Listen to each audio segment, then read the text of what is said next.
Grieve साध साध सब नेक हैं, आप अपनी ठोरे। जो सतलोक ले जाएंगे वो साधु कोई और।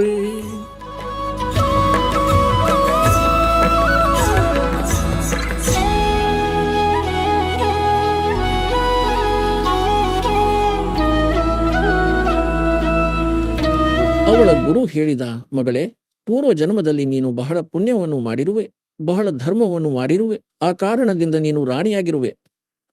ಮುಂದೆಯೂ ಸಹ ಇಂತಹ ಜೀವನವನ್ನು ಪಡೆಯಲು ನೀನು ಸಾಧು ಸಂತರಿಗೆ ಊಟ ಮಾಡಿಸುತ್ತಿರು ಮಗಳೇ. ಹಾಗಂತೂ ಬಂದ ಅತಿಥಿಗಳಿಗೂ ಊಟ ಮಾಡಿಸುವುದರಿಂದಲೂ ಪುಣ್ಯವಿದೆ. ಆದರೆ ಭಕ್ತ ಸಂತರಿಗೆ ಊಟ ಮಾಡಿಸಿದರೆ ವಿಶೇಷ ಫಲ ಸಿಗುತ್ತದೆ. ಹೇಗೆಂದ್ರೆ, ಪಶುವಿದೆ ಅನ್ಕೊಳ್ಳಿ, ಎಮ್ಮೆ ಅಥವಾ ಹಸು. ಒಂದು ಎಮ್ಮೆ ಅಥವಾ ಹಸು ಇದೆ, ಅದು ಹಾಲನ್ನು ಕೊಡುತ್ತದೆ. ಮತ್ತು ಅನ್ಯ ಪಶು ಕೂಡ ಇವೆ, ಅವು ಇನ್ನೂ ಹಾಲನ್ನು ಕೊಡುತ್ತಿಲ್ಲ.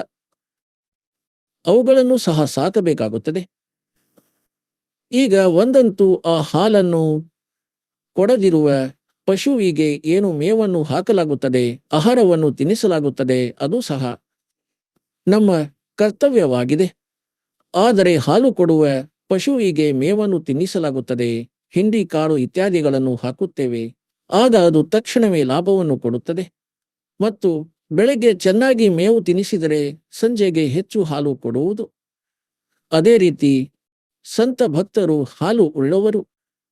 ಮತ್ತು ಅನ್ಯ ಅತಿಥಿಗಳೇನು ಬರುತ್ತಾರೆ, ಭಕ್ತರಲ್ಲದವರು. ಭಕ್ತರಿದ್ದರೆ ಒಳ್ಳೆಯ ಮಾತು, ಅದನ್ನು ಒಂದು ಕರ್ತವ್ಯವೆಂದು ತಿಳಿದು ನಾವು ಅವರಿಗೂ ಸಹ ಅವಶ್ಯವಾಗಿ ಭೋಜನ ಮಾಡಿಸಬೇಕು ಮತ್ತು ಆದರ ಸತ್ಕಾರದಿಂದ, ಆತಿಥ್ಯ ಸತ್ಕಾರದಿಂದ ಮಾಡಿಸಬೇಕು.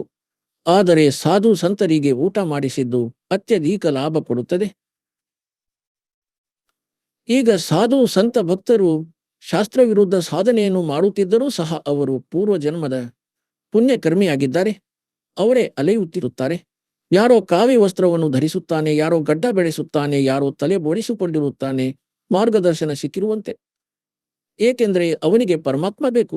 ಯಾವುದೇ ವೇಷ ಮಾಡಿಕೊಳ್ಳಬೇಕಾಗಲಿ, ಅವನು ಪರಮಾತ್ಮನಿಗಾಗಿ ಅಲೆಯುತ್ತಿದ್ದಾನೆ. ಇಂತಹ ವ್ಯಕ್ತಿಗೆ ಭೋಜನ ಮಾಡಿಸುವುದರಿಂದ ವಿಶೇಷ ಲಾಭವಾಗುತ್ತದೆ. ಏಕೆಂದರೆ ಈಗಂತೂ ಸಾಧನೆ ಸರಿಯಿಲ್ಲ, ಆದರೆ ಪೂರ್ವಜನ್ಮದ ಪುಣ್ಯವಿದೆ ಮತ್ತು ಆ ಭಕ್ತ ಭಗವಂತನಿಗೆ ವಿಶೇಷ ಪ್ರಿಯನಾಗಿರುತ್ತಾನೆ. ಇಂದು ಅವನು ಯಾರದೇ ಪೂಜೆಯನ್ನು ಮಾಡುತ್ತಿರಲಿ, ಆದರೆ ಭಗವಂತ ಕಬೀರ್ ಸಾಹೇಬರದೇ ಬಾಲಕನು. ಅದಕ್ಕಾಗಿ ಇದೊಂದು ನಿಯಮವಾಗಿದೆ. ಈ ನಿಯಮದ ಆಧಾರದಿಂದ ಆ ಸಂತನು ತನ್ನ ಶಿಷ್ಯ ಇಂದ್ರಮತಿಗೆ ಹೇಳಿದನು, ಅಂದ್ರೆ, ಮಗಳೇ, ಸಾಧು ಸಂತರಿಗೆ ಭೋಜನ ಮಾಡಿಸಿದರೆ ಮುಂದಿನ ಜನ್ಮದಲ್ಲಿಯೂ ನೀನು ರಾಣಿಯಾಗುವೆ. ಈಗ ಇವರಿಗೆ ಇಷ್ಟೇ ಜ್ಞಾನವಿತ್ತು, ರಾಣಿಯಾಗಬೇಕು. ರಾಣಿ ಎಷ್ಟು ಸಲ ಆಗುವಳು, ನಂತರ ಕತ್ತೆಯೂ ಆಗುವಳು ಒಂದು ದಿನ. ಆ ಸಮಸ್ಯೆಯ ಅರಿವು ಇರಲಿಲ್ಲ, ಹೀಗೂ ಆಗುವುದೆಂದು. ಸರಿ, ಎಷ್ಟು ಆ ಗುರುವಿಗೆ ಜ್ಞಾನವಿತ್ತು, ರಾಣಿಗೆ ಕೊಟ್ಟಿದ್ದ. ಈಗ ಅವಳು ತನ್ನ ಗುರು ಹೇಳಿದ ಮಾತಿನ ಮೇಲೆ ದೃಢವಾಗಿದ್ದಳು. ಈಗ ಇಂತಹ ಪುಣ್ಯಾತ್ಮರು ಕಬೀರ್ ಸಾಹೇಬರ ಮಕ್ಕಳು. ಪರಮಾತ್ಮ ಹೇಳುತ್ತಾರೆ, ಜೋ ಜನ್ ಮೇರಿ ಶರಣ ಹೈ ತಾಕಾ ಹೂ ಮೇ ದಾಸ್ ಅವ್ರ ಗೇಲ್ ಗೇಲ ಲಾಗ್ಯಾ ಫಿರು. ಹಿಂದಿಂದೆ ಅಲಿಯುತ್ತಿರುತ್ತೇನೆ ಜಬ್ ತಕ್ ಧರ್ತಿ ಆಕಾಶ್.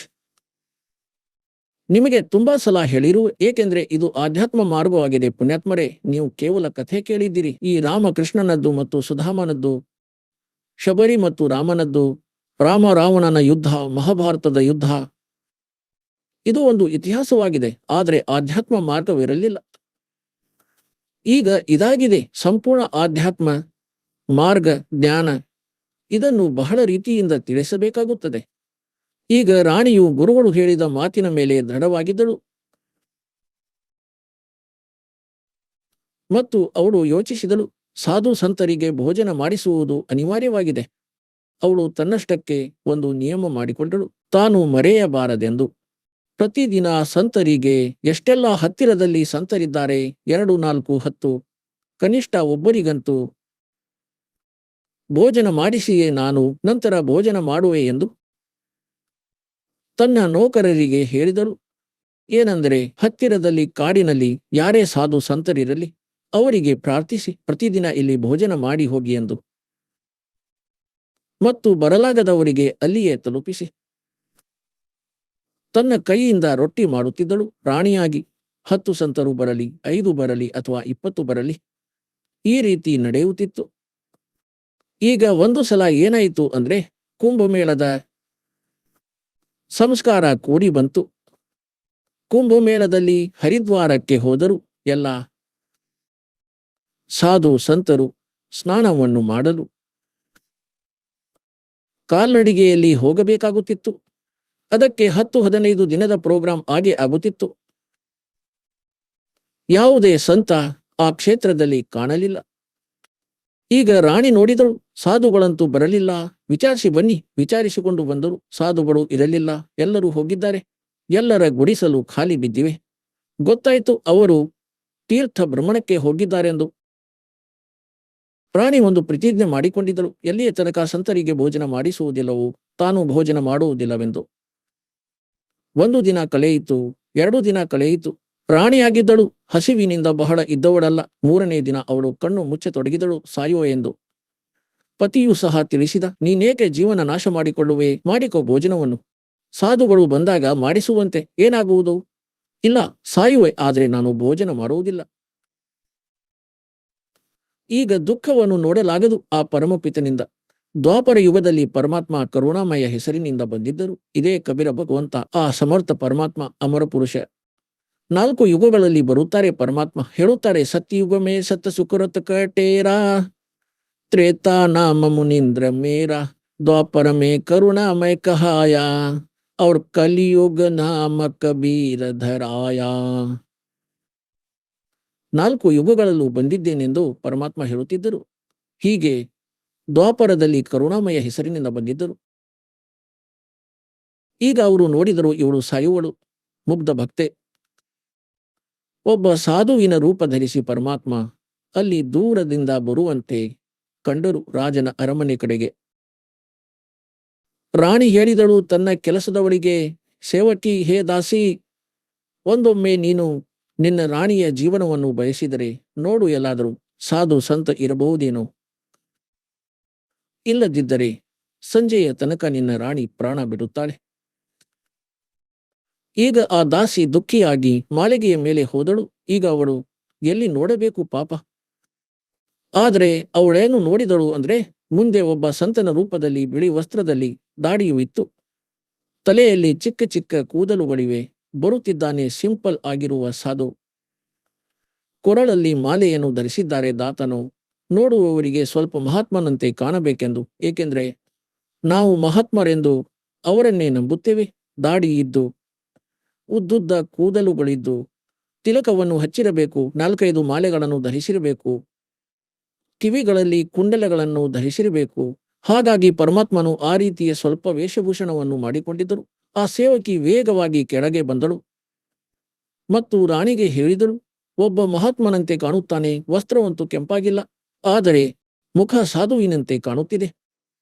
ಕರೆದುಕೊಂಡು ಬರಲಾ? ಕರೆದುಕೊಂಡು ಬಾ ಸಹೋದರಿ, ಹೇಗಾದರೂ ಇರಲಿ. ಈಗ ಅವಳು ಕೆಳಗೆ ಹೋದಳು. ಅಷ್ಟರಲ್ಲಿ ಪರಮಾತ್ಮ ಕೂಡ ಅರಮನೆಯ ಹತ್ತಿರಕ್ಕೆ ಬಂದರು. ಸೇವಕಿ ಪ್ರಣಾಮ ಮಾಡಿ ಹೇಳಿದಳು, ಮಹಾರಾಜರೇ, ನಿಮಗೆ ನಮ್ಮ ರಾಣಿ ಕರೆದಿದ್ದಾರೆ. ಪರಮಾತ್ಮ ಕೇಳಿದರು, ನೀವ್ಯಾರು? ಹೇಳಿದಳು, ನಾನು ಕೆಲಸದವಳು. ಆಗ ಪರಮಾತ್ಮ ಹೇಳಿದರು, ಮಗಳೇ, ಒಂದೊಮ್ಮೆ ರಾಣಿಗೆ ಸಂತನ ಅವಶ್ಯಕತೆ ಇದ್ದರೆ ಇಲ್ಲಿಯೇ ಬರಲು ಹೇಳು. ನಾವು ಯಾರ ಮನೆಗೂ ಹೋಗುವುದಿಲ್ಲ. ಮನೆಗೆ ಹೋದಾಗ ಅವಳ ಪತಿ ಏಕೆ ಬಂದಿರುವೆ ಎಂದು ಹೇಳಿದರೆ, ಅವಳಿಗೆ ಅವಶ್ಯಕತೆ ಇದ್ದರೆ ಇಲ್ಲಿ ಬರುತ್ತಾಳೆ. ಅವಳು ಹೋಗಿ ಹೇಳಿದಳು, ಸಾಧು ಹೀಗೀಗೆ ಹೇಳಿದ್ದಾರೆ. ರಾಣಿಗೆ ಇನ್ನಷ್ಟು ವಿಶ್ವಾಸವಾಯಿತು, ನಂಬರ್ 1 ಮಹಾತ್ಮನೆಂದು. ಇಲ್ಲದಿದ್ದರೆ ರಾಣಿ ಕರೆಯುತ್ತಿದ್ದಾಳೆ ಎಂದರೆ ಸಾಕು, ಇವರಂತೂ ಕರುವಿನಂತೆ ಓಡಿ ಬರುವರು, ಮಕ್ಕಳಂತೆ. ಹಣದ ಆಸೆಯಿಂದ ಮತ್ತು ಒಳ್ಳೆಯ ಪಾಯಸ ಸಿಗುವುದೆಂದು. ಮತ್ತು ಅವಳು ಅಲ್ಲಿಯೇ ನಿಂತರು. ರಾಣಿಗೆ ಅವಶ್ಯಕತೆ ಇದ್ದರೆ ಇಲ್ಲಿಗೆ ಬರುವಳು. ರಾಣಿ ಎಂದಳು, ನನ್ನ ಕೈ ಹಿಡಿ, ನಡೆಯಲು ಸಹಾಯ ಮಾಡು. ಸೇವಕಿ ಕರೆದೊಯ್ಯು, ನನ್ನನ್ನು ಮಹಾಪುರುಷರ ದರ್ಶನ ಮಾಡಿಸು. ಸತ್ತರೂ ಸಹ ಒಳ್ಳೆಯದು, ಇಂತಹ ಸಂತನ ದರ್ಶನ ಮಾಡಿ. ಇಂತಹ ದೃಢ ವ್ಯಕ್ತಿ ಇದೇ ಮೊದಲ ಸಲ ಕೇಳುತ್ತಿದ್ದೇನೆ. ರಾಣಿಗೆ ಹೀಗೆ ಹೇಳುವವನು ಇಲ್ಲಿ ಬರುತ್ತಾಳೆ ಅವಶ್ಯಕತೆ ಇದ್ದರೆ. ಏಕೆಂದರೆ ಹಿಂದಿನ ಸಂಸ್ಕಾರದಿಂದಲೇ ಇಂತಹ ಭಾವಗಳು ಉತ್ಪನ್ನವಾಗುತ್ತವೆ ಸಾಧು ಸಂತರಲ್ಲಿ. ಈಗ ರಾಣಿ ಹೋಗಿ ನೋಡಿದಳು ಮಾಲೀಕರ ಆ ಮುಖವನ್ನು. ಇಡೀ ವಿಶ್ವದಲ್ಲಿ ಅತಿ ಸುಂದರವಾಗಿದ್ದರು ಕಬೀರ ಭಗವಂತ. ಎಷ್ಟು ಸಲ ಬಂದರೂ ಸಹ ಈಗ ಪಾದಗಳಲ್ಲಿ ನಮಸ್ಕಾರ ಮಾಡಿದಳು ಮತ್ತು ಹೇಳಿದರು, ಮಹಾರಾಜರೇ, ತಾವು ಭೋಜನವನ್ನು ಸ್ವೀಕರಿಸಿ, ಆಹಾರವನ್ನು ಮಾಡಿ ಪರಮಾತ್ಮ ಹೇಳಿದರು, ನಡೆ ಮಗು, ಆಹಾರ ಮಾಡೋಣ. ಹೋಗಿ ಕುಳಿತರು. ಒಂದು ಆಸನ ಹಾಸಿದಳು. ರಾಣಿ ಹೇಗೋ ಸುಖಿ ದುಃಖಿಯಾಗಿ ಸೇವಕಿಯ ಸಹಯೋಗದಿಂದ ಸ್ವಯಂ ಅಡುಗೆಯನ್ನು ಮಾಡಿ ಹೇಳಿದಳು, ಮಹಾರಾಜರೇ, ಭೋಜನ ಮಾಡಿ. ಪರಮಾತ್ಮ ಕೇಳಿದರು, ಮಗಳೇ, ಯಾವುದಾದರೂ ರೋಗವಿದೆಯೇನು ನಿನಗೆ? ಇಷ್ಟೊಂದು ಅಸಕ್ತಳು ಹೇಗಾದೆ? ಅವಳು ಎಲ್ಲ ಕಥೆಯನ್ನು ಹೇಳಿದರು. ಮಹಾರಾಜರೇ, ನಾನು ಪ್ರತಿದಿನ ಒಬ್ಬ ಸಾಧುವಿಗೆ ಭೋಜನ ಮಾಡಿಸಿದ ನಂತರ ನಾನು ಮಾಡುತ್ತಿದ್ದೆ. ಸಂತರು ಸಿಗಲಿಲ್ಲ, ಏಕೆಂದರೆ ಅವರು ಕುಂಭಮೇಳದಲ್ಲಿ ಸ್ನಾನಕ್ಕಾಗಿ ಹೋಗಿದ್ದಾರೆ. ಇಂದು 3 ದಿನವಾಯಿತು ಮಹಾರಾಜರೇ, ನೀವು ಬರದಿದ್ದರೆ ನಾನು ಸಾಯುತ್ತಿದ್ದೆ. ಅಡುಗೆ ಮಾಡಿ ಪರಮಾತ್ಮನ ಬಳಿ ಇಟ್ಟಾಗ ಪರಮಾತ್ಮ ಹೇಳಿದರು, ಮಗನೇ, ನನ್ನ ಶರೀರ ಊಟ ಮಾಡುವಂಥದ್ದಲ್ಲ. ನಾನು ತಿನ್ನಲಿ ತಿನ್ನದೇ ಇರಲಿ, ನಾನು ಎಂದಿಗೂ ಹೀಗೆ ಇರುತ್ತೇನೆ. ರಾಣಿ ಎಂದಳು, ಸರಿ, ನೀವು ಭೋಜನ ಮಾಡದಿದ್ದರೆ ನಾನೂ ಮಾಡುವುದಿಲ್ಲ. ಸಾಯುವುದೇ ನನಗಾಗಿ ಉತ್ತಮ. ನಾನು ನನ್ನ ಪ್ರತಿಜ್ಞೆಯನ್ನು ಭಂಗ ಮಾಡಲಾರೆ. ಆಗ ಪರಮಾತ್ಮ ಹೇಳಿದರು, ಕೊಡು ಮಗಳೇ, ಇವರು ಸಮರ್ಥರು, ಬಯಸಿದ್ದನ್ನು ಮಾಡುತ್ತಾರೆ. ಮಾಲೀಕನು ಭೋಜನವನ್ನು ಮಾಡಿದರು. ನಂತರ ಅವಳಿಗೆ ಕೇಳಿದರು, ಮಗಳೇ, ನಿಮಗೆ ಈ ರೀತಿಯ ಹಠ ಮಾಡಲು ಯಾರು ಹೇಳಿದರು? ರಾಣಿ ಹೇಳಿದಳು, ನಾನು ಗುರು ಮಾಡಿಕೊಂಡಿದ್ದೇನೆ. ನಮ್ಮ ಗುರುಗಳು ಬಹಳ ಒಳ್ಳೆಯವರು. ಪರಮಾತ್ಮ ಕೇಳಿದರು, ಏನು ಸಾಧನೆಯನ್ನು ಮಾಡುತ್ತೀರಿ? ಶ್ರೀ ವಿಷ್ಣುವಿನದ್ದು, ಶ್ರೀ ಶಂಕರ ಭಗವಂತನದ್ದು, ದುರ್ಗೆ ಮಾತೆಯದ್ದು. ಏನೆಲ್ಲ ಅವಳು ಮಾಡುತ್ತಿದ್ದಳು. ಏಕಾದಶಿಯ ವ್ರತ ಮಾಡುತ್ತೇನೆ, ತೀರ್ಥಗಳಿಗೂ ಹೋಗುತ್ತೇನೆ. ನಂತರ ಪರಮಾತ್ಮ ತಮ್ಮ ಜ್ಞಾನವನ್ನು ತಿಳಿಸಲು ಆರಂಭಿಸಿದರು.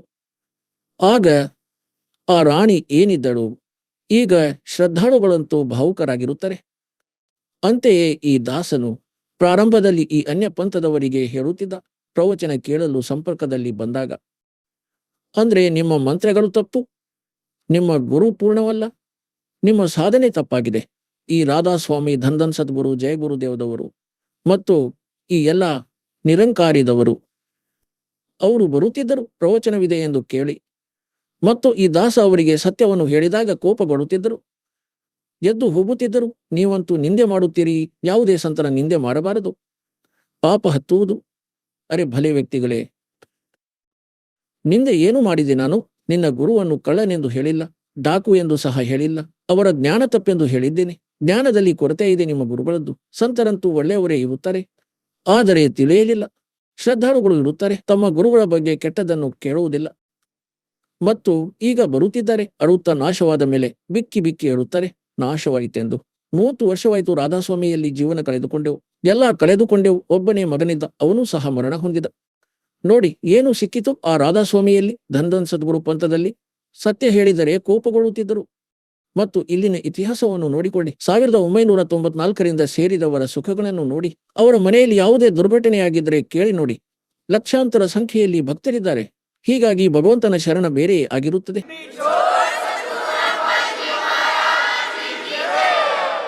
ಒಬ್ಬ ಭಕ್ತನಿಂದ ಅವನ ಸುಖಗಳ ಬಗ್ಗೆ ಕೇಳಿದರೆ ನಿಮ್ಮ ಮೈಂಡ್ ಫೇಲ್ ಆಗುತ್ತದೆ ಮತ್ತು ಅವನ ಬಾಯಿ ಒಣಗುತ್ತದೆ. ಆದರೆ ಭಗವಂತನ ಗುಣಗಳನ್ನು ಹೇಳುವುದನ್ನು ನಿಲ್ಲಿಸಲಾರ. 5-6 ವರ್ಷಗಳಿಂದ ದೀಕ್ಷೆಯನ್ನು ಪಡೆದವರು. ಇವನು ಸಮರ್ಥನು, ಪೂರ್ಣ ಪರಮಾತ್ಮನು. ಅದಕ್ಕೆ ಈ ದಾಸ ಪ್ರಯಾಸ ಮಾಡುತ್ತಿದ್ದಾನೆ ನಿಮಗಾಗಿ. ಅಂದರೆ ಯಾವುದೇ ಪ್ರಕಾರದಿಂದ ನಿಮಗೆ ತಿಳಿಯಲಿ, ಕಬೀರ್ ಈಸ್ ಗಾಡ್ ಎಂದು. ದಾಸನ ಕೆಲಸ ಪೂರ್ಣವಾಗಲಿ, ನಂತರ ತಾನಾಗಿಯೇ ಸಂಚಲನ ಮೂಡುವುದು, ಇಡೀ ವಿಶ್ವದಲ್ಲಿ ಏಕರಸವಾಗುವುದು ಕೆಲವೇ ದಿನಗಳಲ್ಲಿ. ಈಗ ರಾಣಿ ಏನು ಹೇಳುತ್ತಾಳೆ? ಪರಮಾತ್ಮ ಹೇಳಲಾರಂಭಿಸಿದರು, ಮಗಳೇ, ನೀನು ವಿಷ್ಣುವಿನ ಪೂಜೆ ಮಾಡುತ್ತೀಯ, ವಿಷ್ಣುವಿನದ್ದು. ಎಲ್ಲಿ ಹೋಗುವೆ? ಹೇಳಿದಾರಾ ನಿಮ್ಮ ಗುರುಗಳು? ಹೌದು, ಸ್ವರ್ಗಕ್ಕೆ ಹೋಗುವೆ. ಸ್ವರ್ಗದಲ್ಲಿ ಎಷ್ಟು ದಿನ ಇರುವಿರಿ? ಈಗ ಸತ್ಸಂಗ ಕೇಳಿ ಅಲ್ಪ ಸ್ವಲ್ಪ ಜ್ಞಾನವಂತೂ ಆಗೇ ಬಿಡುತ್ತದೆ. ಅಲ್ಲಂತೂ ನನ್ನ ಪುಣ್ಯಕರ್ಮಗಳು ಇರುವಷ್ಟು ದಿನ ಅಲ್ಲಿ ಇರುತ್ತೇನೆ. ನಂತರ ಎಲ್ಲಿ ಹೋಗುವೆ? ಹೇಳುತ್ತಾಳೆ, ಗೊತ್ತಿಲ್ಲ, ಅದನ್ನು ನಾನು ಹೇಳುತ್ತೇನೆ ಕೇಳು. ನೀನು ಕತ್ತೆಯಾಗುವೆ ಮುಂದಿನ ಜನ್ಮದಲ್ಲಿ. ಈಗ ಈ ಮಾತು ಅವಳಿಗೆ ವಿಶ್ವಾಸವಾಗುತ್ತಿಲ್ಲ. ಪರಮಾತ್ಮ ಹೇಳಿದರು, ನೀನು ಮಾಡುತ್ತಿರುವ ಸಾಧನೆಯಿಂದ, ಪುಣ್ಯದಿಂದ, ದಾನದಿಂದ ಸರಿ ರಾಣಿಯೂ ಆಗುವೆ ಮತ್ತು ಸ್ವರ್ಗಕ್ಕೂ ಹೋಗುವೆ. ನಂತರ ಪಶು ಯೋನಿಯಲ್ಲೂ ಕಂಪಲ್ಸರಿ ಹೋಗುವೆ. ಮತ್ತು ಈ ನಿಮ್ಮ ವಿಷ್ಣು ನಾಶವಂತ, ಶಂಕರನು ನಾಶವಂತ, ಬ್ರಹ್ಮನು ನಾಶವಂತ. ಅದಕ್ಕೆ ಹೇಳುತ್ತಾರೆ, ತಿರುಪಕಡ ತಿರುಗೋಯಿ ಅಮರನ, ಅಂದರೆ ಅಮರ ಪುರುಷನ ಸಾಧನೆ ಮಾಡುವುದರಿಂದ ಅಮರ ಆಗಬಹುದು. ನೀವು ನಾಶವಂತರ ಭಕ್ತಿಯನ್ನು ಮಾಡುತ್ತೀರಿ ಮತ್ತು ಅಮರನಾಗುವ ವ್ಯರ್ಥ ಪ್ರಯತ್ನ ಮಾಡುತ್ತೀರಿ. ಈಗ ಈ ವಚನಗಳನ್ನು ಕೇಳಿ ರಾಣಿ ಕೋಪಗೊಂಡಳು. ಇಂದ್ರಮತಿಯು ಹೇಳಿದಳು, ಮಹಾರಾಜರೇ, ಈ ಸಂತರು ಪರಸ್ಪರ ನಿಂದಿಸುತ್ತಲೇ ಇರುತ್ತಾರೆ ಮತ್ತು ನನ್ನ ಗುರುಗಳ ಬಗ್ಗೆ ನೀವು ಏನೂ ಹೇಳಬೇಡಿ. ಅವರು ನನಗಾಗಿ ಭಗವಂತನಾಗಿದ್ದಾರೆ. ಪರಮಾತ್ಮ ಹೇಳಿದರು, ಮಗಳೇ, ಕತ್ತೆಯನ್ನು ಯಾರಾದರೂ ಹಸು ಎಂದು ಹೇಳಿದರೆ ಮತ್ತು ಕತ್ತೆ ಏನು, ಇದು ಕತ್ತೆ, ಹಸುವಲ್ಲ ಮಗಳೇ ಎಂದು ಹೇಳಿದರೆ ಆಗ ಅವಳು ನನ್ನ ಹಸುವನ್ನು ಕತ್ತೆ ಎಂದು ಏಕೆ ಹೇಳುತ್ತೀಯಾ ಅಂತಾಳೆ. ಆಗ ದುಃಖಿಯಾಗಬಾರದು. ಆಗ ವಿಚಾರ ಮಾಡಬೇಕು, ನಿಜವಾಗಿಯೂ ಏಕೆ ಹೇಳಿದ ಇವನು ಇಂತಹ ಕಹಿ ಮಾತನ್ನು. ಆದರೆ ಅವಳು ಒಪ್ಪಲಿಲ್ಲ.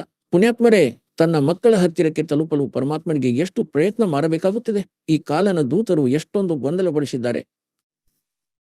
ಈಗ ಪರಮಾತ್ಮ ಬಹಳ ಪ್ರಯತ್ನಿಸಿದರು. ಮಗಳೇ, ನಾನು ನಿನ್ನ ಹಿತದ ಮಾತನ್ನು ಹೇಳುತ್ತಿದ್ದೇನೆ. ನಿನ್ನ ಗುರುವನ್ನು ಕಳ್ಳನೆಂದು ಹೇಳುತ್ತಿಲ್ಲ, ಗುಂಡ ಡಾಕು ಎಂದು ಹೇಳಲಿಲ್ಲ. ಅವರಿಗೆ ಜ್ಞಾನವಿಲ್ಲ. ಅವರು ವಿಷ್ಣುವನ್ನು ಸಮರ್ಥ ಶಕ್ತಿ ಎಂದು ಹೇಳುತ್ತಾರೆ. ಆದರೆ ವಿಷ್ಣು ನಾಶ ಹೊಂದುವನು.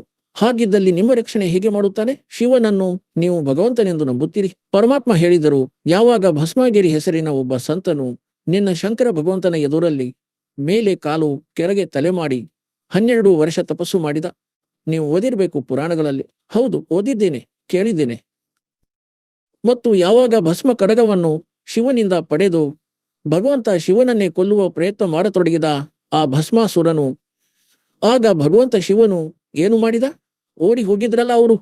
ಹಾಗಾದ್ರೆ ಅವರು ಅವಿನಾಶಿಯೇ? ಅವರನ್ನು ನೀನು ಅವಿನಾಶಿ ಎಂದು ನಂಬಿ ಅವರಿಂದ ನೀನು ರಕ್ಷಣೆಯ ಆಸೆ ಇಟ್ಟುಕೊಂಡಿರುವೆ. ಅವರು ಸ್ವತಃ ಸುರಕ್ಷಿತರಿಲ್ಲ. ಈಗ ಎಲ್ಲಾ ಮಾತುಗಳು ಸತ್ಯ. ಆದರೆ ಗುರುಗಳ ಬಗ್ಗೆ ಕೆಟ್ಟದು ಕೇಳುವುದು ಇಷ್ಟವಿಲ್ಲ. ಆ ಮೊದಲಿನ ಬಣ್ಣ ತುಂಬಾ ಗಟ್ಟಿಯಾಗಿ ಅಂಟಿಕೊಂಡಿದೆ. ಪರಮಾತ್ಮ ಹೇಳಿದ್ರು, ಮಗಳೇ, ನಂಬು ಅಥವಾ ನಂಬದಿರು. ನೋಡು, ನಾನು ಈಗ ತನ್ನನ್ನು ತಾನು ಭಗವಂತನೆಂದು ಹೇಳಿದರೆ ಯಾರೂ ಸಹ ನಂಬುವುದಿಲ್ಲ ಜನರು. ಪರಮಾತ್ಮ ಹೇಳಿದರು, ನಾನು ಯಾವ ಭಗವಂತನ ಭಕ್ತಿಯನ್ನು ಹೇಳುತ್ತೇನೆ ಅವನು ಅಜರಾಮರನು. ಅವನ ಭಕ್ತಿ ಮಾಡುವುದರಿಂದ ನಿಮ್ಮ ಆಯಸ್ಸು ಕೂಡ ಹೆಚ್ಚಿಸುತ್ತದೆ. ನಾನು ಕೊಡುವ ಮಂತ್ರಗಳಿಂದ ಮತ್ತು ಈಗ ನೀವು ಜಪಿಸುತ್ತಿರುವ ಮಂತ್ರಗಳಿಂದ ನಿಮ್ಮ ಆಯಸ್ಸು ಹೆಚ್ಚುವುದಿಲ್ಲ ಮತ್ತು ಕಡಿಮೆ ಆಗುವುದಿಲ್ಲ. ಮತ್ತು ನಾವು ಕೊಡುವ ಮಂತ್ರಗಳಿಂದ ಎಷ್ಟು ಆಯಸ್ಸನ್ನು ನೀವು ಬಯಸುತ್ತೀರೋ ಅದು ಹೆಚ್ಚಾಗುತ್ತದೆ. ಆದರೂ ಸಹ ಅವಳು ಹೇಳುತ್ತಾಳೆ, ಇಂತಹ ಮಾತುಗಳನ್ನು ಈ ಸಾಧುಗಳು ಚೆನ್ನಾಗಿ ತಿಳಿದಿರುತ್ತಾರೆ. ನನಗಾಗಿ ನನ್ನ ಗುರುಗಳಂತೂ ನನ್ನ ಹೃದಯದಲ್ಲಿ ವಾಸಿಸುತ್ತಿದ್ದಾರೆ. ಈಗ ಪರಮಾತ್ಮ ಹೇಳಿದರು, ಸರಿ ಮಗಳೇ, ಸಾಚ್ ಕಹೂ ಜಗ್ ಮಾನೆ ನಹಿ और झूठ कही न जाई हो और ಬ್ರಹ್ಮ ವಿಷ್ಣು ಶಿವಜಿ ದುಃಖಿಯ ಜಿನಿಯೇ ರಾಹ ಚಲಾಯಿ ಹೋ. ಆಗ ಪರಮಾತ್ಮ ಹೇಳಿದರು, ಸರಿ ಮಗಳೇ, ನಾನು ಹೊರಡುತ್ತೇನೆ. ನಂಬು ಅಥವಾ ನಂಬದಿರು, ನನ್ನ ಕರ್ತವ್ಯವಾಗಿತ್ತು ನಿನಗೆ ಸತ್ಯವನ್ನು ಹೇಳುವುದು. ಮತ್ತು ಇಂದಿನಿಂದ 3ನೇ ದಿನದಂದು ನಿನಗೆ ಹಾವು ಕಚ್ಚುವುದು. 3ನೇ ದಿನ ಹಾವು ಕಚ್ಚುವುದರಿಂದ ನಿನ್ನ ಮೃತ್ಯುವಾಗುತ್ತದೆ. ನಿನ್ನ ಗುರು ರಕ್ಷಿಸಲಾರ, ನಿನ್ನ ವಿಷ್ಣು ರಕ್ಷಿಸಲಾರ, ನಿನ್ನ ಶಂಕರನು ಕಾಪಾಡಲಾರ, ಹಾಗೂ ನಿನ್ನ ಭಕ್ತಿ ಈ ಮಂತ್ರಗಳು ಕಾಪಾಡಲಾರವು. ಇಷ್ಟು ಹೇಳಿ ಮಹಾರಾಜರು ಎದ್ದೇಳುವಾಗ ಪಾದಗಳಲ್ಲಿ ಬಿದ್ದಳು. ಈಗ ಮೃತ್ಯು ಎದುರಲ್ಲಿ ಕಂಡಾಗ ನಂಬಿಕೆಯಾಗುತ್ತದೆ, ಅಯ್ಯಯ್ಯೋ ಇದಂತೂ ಕೆಟ್ಟದಾಯಿತು. ಮತ್ತು ಸಾಧು ಸಂತರು ಸುಳ್ಳು ಹೇಳುವುದಿಲ್ಲವೆಂದು ಪಾದಗಳಲ್ಲಿ ಬಿದ್ದಳು ಮತ್ತು ಕೇಳಿದರು, ಮಹಾರಾಜರೇ, ನಿಜವಾಗಿಯೂ? ಪರಮಾತ್ಮ ಹೇಳಿದರು, 3ನೇ ದಿನ ಮುಂದಕ್ಕೆ ನಿನ್ನ ಆಯಸ್ಸು ಶೇಷವಿಲ್ಲ ಮತ್ತು 84 ಲಕ್ಷ ಯೋನಿಗಳಲ್ಲಿ ಹೋಗುವೆ ನೀನು. ಆಗ ಕೇಳಿದರು, ಮಹಾರಾಜರೇ, ಈಗ ಏನು ಮಾಡಲಿ? ನಾನು ಮಂತ್ರವನ್ನು ಕೊಡುತ್ತೇನೆ ಮಗಳೇ, ಅದರ ಜಪ ಮಾಡು. ಮತ್ತು ಆ ಗುರುವಿನಿಂದ ಮಾತು ಸಹ ಆಡಬೇಡ, ಅವನು ನಿನ್ನ ಶತ್ರು. ಎಲ್ಲರೂ ಸತ್ತರೂ ಪರವಾಗಿಲ್ಲ, ತನ್ನ ನಂಬರ್ ಬರಬಾರದು. ಯಾರಿಗೇನೆ ಆಗಲಿ, ತನ್ನ ನಂಬರ್ ಬರುವುದೆಂದು ತಿಳಿದಾಗ ಚಡಪಡಿಸುತ್ತದೆ ಜೀವಿ. ಆಗ ಎಲ್ಲವನ್ನು ಒಪ್ಪಿದಳು. ಸರಿ ಮಹಾರಾಜರೇ, ನೀವು ಹೇಳಿದಂತೆ ಮಾಡುವೆನು. ಮತ್ತು ಮನಸ್ಸಿನಲ್ಲಿ ಯೋಚಿಸುತ್ತಿದ್ದಾಳೆ, ನೋಡೋಣ 3ನೇ ದಿನ ಏನಾಗುವುದೆಂದು. ದೀಕ್ಷೆಯನ್ನು ಪಡೆದಳು. ಮತ್ತು ಗುರುಗಳು ಹೇಳಿದರು, ಮಗಳೇ, 3ನೇ ದಿನದಂದು ಕಾಲನು ಬರುವನು ಮತ್ತು ನನ್ನ ರೂಪದಲ್ಲಿ ಬರುವನು. ಮತ್ತು ನೆನಪಿನಲ್ಲಿಡು, ನಾನೇನು ನಿನಗೆ ಪ್ರಥಮ ಮಂತ್ರವನ್ನು ಕೊಟ್ಟಿದ್ದೇನೆ. ಅವನು ಹತ್ತಿರಕ್ಕೆ ಬರುವಾಗ ಮೊಟ್ಟ ಮೊದಲು ನೀನು ಈ ಮಂತ್ರದ ಜಪವನ್ನು ಮಾಡಬೇಕು. ನಂತರ ಪ್ರಣಾಮ ಮಾಡು. ಈ ಮಂತ್ರದ ಜಪ ಮಾಡು, ಹಾಗೆಯೇ ಪ್ರಣಾಮ ಮಾಡಬೇಡ. ನೋಡಿ, ಆ ಸಮಯ ಈ ವಿಶೇಷ ಸಲಹೆ ಇದಕ್ಕಾಗಿ ಕೊಟ್ಟಿದ್ದರು ಅಂದ್ರೆ ಭವಿಷ್ಯಕ್ಕಾಗಿ ಪರಮಾತ್ಮ ಹೇಳಿದ್ರು, ಹಾಗಂತೂ ಸಂತ ಬಂದರೆ ದಂಡೋತ ಪ್ರಣಾಮ ಮಾಡಿ ನಂತರ ಕ್ಷೇಮ ಕುಶಲತೆ ವಿಚಾರಿಸಬೇಕು. ಆದರೆ ಆ ದಿನ ಪರಮಾತ್ಮನು ವಿಶೇಷ ಸಲಹೆಯನ್ನು ಕೊಟ್ಟಿದ್ದರು, ಏಕೆಂದ್ರೆ ಅವಳಿಗೆ ಅಭ್ಯಾಸವಿರಲಿಲ್ಲ. ಅದಕ್ಕಾಗಿ ಹೇಳಿದರು, ಯಾವಾಗ ನಾನು ಬರುವೆನು ಅಂದ್ರೆ ನನ್ನ ರೂಪದಲ್ಲಿ ಕಾಲ ಬರುವನು, ಆಗ ನೀನು ಭಾವುಕರಾಗಿ ಮಂತ್ರಗಳ ಜಪ ಮಾಡದೆ ಪಾದಗಳನ್ನು ಸ್ಪರ್ಶಿಸಬೇಡ. ಮೊದಲು ಮಂತ್ರಗಳ ಜಪ ಮಾಡು, ನಂತರ ಪಾದಗಳನ್ನು ಸ್ಪರ್ಶಿಸು. ಈಗ ರಾಣಿ ಯಾರಿಗೂ ಹೇಳಲಿಲ್ಲ. ಗೊತ್ತಿಲ್ಲ ನಿಜನೋ ಸುಳ್ಳೋ ಎಂದು. ಮರುದಿನ ಮಧ್ಯಾಹ್ನ 1 ಗಂಟೆಯ ಆಸುಪಾಸಿನಲ್ಲಿ ಪರಮಾತ್ಮನ ರೂಪದಲ್ಲಿ ಕಾಲನು ಬಂದ, ಕರುಣಾಮಯ ರೂಪದಲ್ಲಿ, ಮತ್ತು ಕೂಗಿದ, ಓ ಇಂದ್ರಮತಿ, ಇಂದ್ರಮತಿ, ಎಲ್ಲಿರುವೆ ಮಗಳೇ? ಈಗ ಇಂದ್ರಮತಿ ನೋಡಿದಳು, ಗುರುಗಳು ಬಂದರು. ಹೇಗೋ ಆ ಮಾತು ಅವಳಿಗೆ ಕಾಡುತ್ತಿತ್ತು. ಅಂದ್ರೆ ಗುರುಗಳು ಹೀಗೆ ಹೇಳಿದ್ದಾರೆಂದು. ಆಗ ಪ್ರಥಮ ಮಂತ್ರದ ಸ್ಮರಣೆ ಮಾಡಿದಳು. ಎಲ್ಲ ಕಂಪ್ಲೀಟ್ ಕೋರ್ಸ್ ಇದೇ ಆಗಿದೆ ನಿಮಗೆ ನೀಡಿರುವಂತದ್ದು. ಆ ಪ್ರಥಮ ಮಂತ್ರದ ಪ್ರಥಮ ನಾಮದಿಂದಲೇ ತಕ್ಷಣ ಅವನ ಸ್ವರೂಪ ಬದಲಾಯಿತು. ಮತ್ತು ತುಂಬಾ ವಿಕರಾಲ ಮುಖ ಮತ್ತು ಉದ್ದ ಹಲ್ಲುಗಳು ಮತ್ತು ದೊಡ್ಡ ದೊಡ್ಡ ಕಣ್ಣುಗಳು, ಕೆಟ್ಟ ವಿಕರಾಲ ಶರೀರ ಕಾಣಿಸಿತು. ಈಗ ಕಾಲನು ಯೋಚಿಸಿದ, ಇವಳಂತೂ ನನ್ನ ಆವರಣವನ್ನು ಕಳಚಿದಳು. ಹೇಳಿದ, ಈಗಂತೂ ನೀನು ಉಳಿದುಕೊಂಡೆ. ನಿನ್ನ ಬಳಿ ಯಾವುದೋ ಶಕ್ತಿಶಾಲಿ ಮಂತ್ರವಿದೆ, ನಿನಗೆ ನಂತರ ನೋಡಿಕೊಳ್ಳುವೆ. ರಾಣಿಯ ಪ್ರಾಣ ಉಳಿಯಿತು. ತುಂಬಾ ಸಂತೋಷಗೊಂಡಳು ಮತ್ತು ಗುರುವರಿಗೆ ಬಹಳ ಅಭಿನಂದಿಸಿದಳು. ತನ್ನ ಸೇವಕಿಯರಿಗೆ ಹೇಳುತ್ತಾಳೆ, ಕಾಲನು ಬಂದಿದ್ದ, ಇಂದು ನನ್ನ ಮೃತ್ಯು ಆಗುವುದಿತ್ತು. ನಾನು ಮಾಡಿಕೊಂಡ ಗುರುಗಳು ನನ್ನ ಆಯಸ್ಸನ್ನು ಹೆಚ್ಚಿಸಿದಳು. ಈಗ ತಡೆಯಲಾಗದೆ ರಾಜನಿಗೆ ಹೇಳಿದಳು, ಅವನ ದರ್ಬಾರಿಗೆ ಹೋಗಿ. ರಾಜ ಹೇಳಿದ, ನೀನಂತೂ ಸುಮ್ಮನಿರು. ಕಾಲ ಬಂದಿದ್ರೆ ನಿನ್ನನ್ನು ಬಿಟ್ಟು ಹೋಗುತ್ತಿದ್ದನಾ? ನೀನಂತೂ ಏನೇನೋ ಹೇಳುತ್ತಿರುತ್ತೀಯ. ಯಾರೇ ಏನೇ ಹೇಳಿದರೂ ಮರಳಾಗಿ ಬಿಡುತ್ತೀಯ. ಆದರೆ ಅವಳೊಂದಿಗೆ ನಿಜವಾಗಿಯೂ ಘಟನೆ ಘಟಿಸಿದೆ. ಅವಳು ರಾಜನ ಮಾತೆಯಲ್ಲಿ ಕೇಳುವಳು. ಅವಳು ಮರಳಿ ಬಂದಳು, ಕೃತಜ್ಞತೆ ಅರ್ಪಿಸಿದಳು. ಈಗಂತೂ ನನ್ನ ಮೃತ್ಯು ತಪ್ಪಿತು ಎಂದು ಉತ್ಸಾಹದಿಂದ ಬಂದು ಮಲಗಿದಳು. ಹೇ ಭಗವಂತ, ಹೇ ಪರಮಾತ್ಮ, ದಯಮಾಡಿದಿರಿ ನೀವು. ಎಂತಹ ಗುರು ಸಿಕ್ಕರು, ಎಂತಹ ಮಂತ್ರ ಕೊಟ್ಟರು. ನನ್ನ ಜೀವನದ ರಕ್ಷಣೆಯಾಯಿತು. ಈಗ ಮಲಗಿದಳು ಬೆಡ್ ಮೇಲೆ, ತುಂಬಾ ಖುಷಿಯನ್ನು ಪಟ್ಟು. ಇಷ್ಟರಲ್ಲಿ ಕಾಲನು ಸರ್ಪನಾಗಿ ಬಂದ ಮತ್ತು ರಾಣಿಗೆ ಕಚ್ಚಿದನು. ತಕ್ಷಣ ಅವಳ ಕಣ್ಣುಗಳು ತೆರೆದವು ಮತ್ತು ಅದು ಹೀಗೆ ಹೋಗುತ್ತಿರುವುದು ಕಾಣಿಸಿತು. ಅವಳು ಕಿರಿಚಲಾರಂಭಿಸಿದಳು, ಬನ್ನಿ, ಸರ್ಪ ಕಚ್ಚಿತು. ಸೇವಕಿಯರು ಬಂದು ಕೋಲು ಹಿಡಿದು, ಉದ್ದ ಅಗಲ ಅರಮನೆ ರಾಜನದ್ದು, ಅದು ಹೋಗುವುದು ಕಾಣಿಸಿತು. ಎಲ್ಲರಿಗೂ ಮೋರಿಯಿಂದ ಆಚೆ ಹೋಯಿತು. ರಾಣಿ ಅಚೇತಳಾದಳು, ಮೃತ್ಯುವಿಗೆ ಪ್ರಾಪ್ತಳಾದಳು. ರಾಜನ ಮನೆಯಲ್ಲಂತೂ ಎಲ್ಲಾ ಪ್ರಕಾರದ ವೈದ್ಯರು ಉಪಸ್ಥಿತ ಇರುತ್ತಿದ್ದರು. ಡಾಕ್ಟರಿಗೆ ಕರೆದರು, ಗಾರೋಡಿಗರನ್ನು ಕರೆದರು. ಎಲ್ಲವನ್ನು ಮಾಡಲಾಯಿತು ಮತ್ತು ಎಲ್ಲರೂ ಮೃತಳೆಂದು ಘೋಷಿಸಿದರು. ಆಗ ಪರಮಾತ್ಮ ಬಂದರು. ಸೇವಕಿಯರು ಹೇಳತೊಡಗಿದರು. ಅವರು ನೋಡಿದರು ಭಗವಂತನನ್ನು. ಆ ದಿನ ಆ ಸೇವಕಿಯರು ಹೇಳತೊಡಗಿದರು, ಮಹಾರಾಜರೇ, ನಿಮ್ಮ ಶಿಷ್ಯಗೆ ಹಾವು ಕಚ್ಚಿದೆ. ಆ ಹಾವಿನಿಂದ ಮೃತ್ಯುವಾಯಿತು. ಹಾಹಾಕಾರವಾಯಿತು. ಆಗ ಪರಮಾತ್ಮ ಒಂದು ಲೀಲೆ ಮಾಡಿದರು. ಮಂತ್ರ ಗುಣಗುಣಿಸಿದಂತೆ ಮತ್ತು ಹೇಳಿದರು, ಏಳು ಮಗಳೇ, 1 ಸೆಕೆಂಡ್ನಲ್ಲಿ ರಾಣಿ ಎದ್ದು ನಿಂತಳು. ಹೇಳಿ ಸದ್ಗುರುದೇವರಿಗೆ.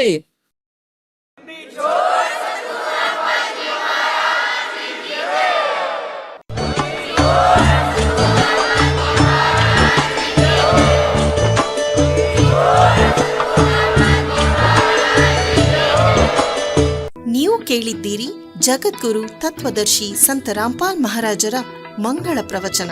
ಹೆಚ್ಚಿನ ಮಾಹಿತಿಗಾಗಿ ವಿಸಿಟ್ ಮಾಡಿ ನಮ್ಮ ವೆಬ್ಸೈಟ್ www.jagadguru-rampalji.org. ಸಂತ ರಾಮ್ಪಾಲ್ ಮಹಾರಾಜರ ಶುಭ ಆಶೀರ್ವಾದದಿಂದ ಇಡೀ ವಿಶ್ವದಲ್ಲಿ 500ಕ್ಕೂ ಹೆಚ್ಚು ನಾಮದೀಕ್ಷಾ ಕೇಂದ್ರಗಳಿವೆ. ಇದರಲ್ಲಿ ಸಂತ ರಾಮ್ಪಾಲ್ ಮಹಾರಾಜರಿಂದ ನಿಶುಲ್ಕವಾಗಿ ಆನ್ಲೈನ್ ನಾಮದೀಕ್ಷೆ ಕೊಡಲಾಗುತ್ತಿದೆ. ತಮ್ಮ ಹತ್ತಿರದ ನಾಮದೀಕ್ಷಾ ಕೇಂದ್ರದ ಮಾಹಿತಿಗಾಗಿ ಸಂಪರ್ಕಿಸಿ 888 444 7302.